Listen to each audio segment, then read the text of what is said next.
देखिए दोस्तों, कल एक केस आया मेरे पास। तो वो ये था कि मारपीट का कुछ मैटर था। तो उसमें क्या है कि 3 से 4 दिन हो गए और वो रोज थाने जा रहे हैं और उनकी एफआईआर रजिस्टर नहीं की जा रही है।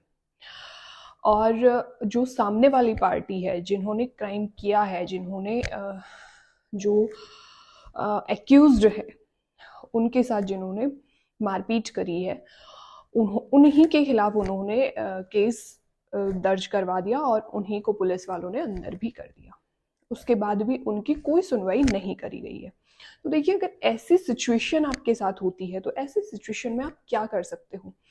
ये एक बहुत अहम चीज़ है जो हम सबको पता होनी चाहिए कि ऐसे में एक आम आदमी के साथ अगर ये चीज़ें होती हैं, आपको अपने अधिकारों के बारे में जानकारी नहीं है, तो आप क्या कर सकते हैं।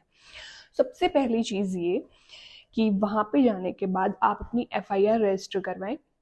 अगर वो आपकी एफआईआर रजिस्टर नहीं करते हैं तो आप वहाँ के जो भी सीनियर्स हैं, एसपी, एसआई या फिर डीएसपी, डीआईजी, जो भी वहाँ के सीनियर हैं, आप उनको अपनी जो प्रॉब्लम है, आपके साथ जो जो घटना हुई है, आप वो लिख के उनको दे दें। अगर फिर भी आपके उस चीज़ पे कोई एक्शन नहीं लिया जाता है तो आप उस चीज़ के लिए डायरेक्ट कोर्ट में जा सकते हैं। मजिस्ट्रेट के पास डायरेक्ट आपकी शिकायत होगी। तो हमारे सीआरपीसी का जो सेक्शन था वो 153 सब क्लोज 3 था, जिसमें आप सीधे मजिस्ट्रेट के पास भी जा सकते हो अपनी शिकायत लेके, ऐसी कोई शिकायत है तो। और अब हमारा न्यू एक्ट है जो BNSS, भारतीय नागरिक सुरक्षा संहिता, उसका सेक्शन 183 ये बात क्लियर करता है कि आप मजिस्ट्रेट को अपनी शिकायत सीधे दर्ज करवा सकते हो। ठीक है, आपकी प्रॉब्लम का वहां पे 1000% सोल्यूशन हो जाएगा। इसके बाद नॉर्मल सी एक चीज मैं आपको बताती हूँ जिसका आपको ध्यान रखना है।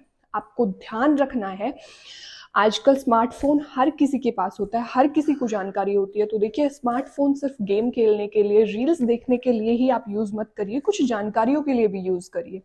तो आप स्मार्टफोन में ऑनलाइन भी अपनी शिकायत दर्ज कर सकते हैं। जी हाँ, घर बैठे बैठे आप अपनी शिकायत दर्ज कर सकते हैं कि मेरे साथ ये चीज़ हुई है, मेरे साथ मारपीट हुई है, मेरे साथ छेड़छाड़ हुई है, एक्शन लिया जाएगा।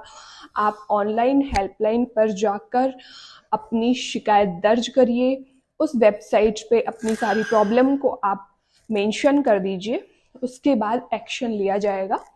तो देखिए, डरने घबराने की बिल्कुल भी ज़रूरत नहीं है।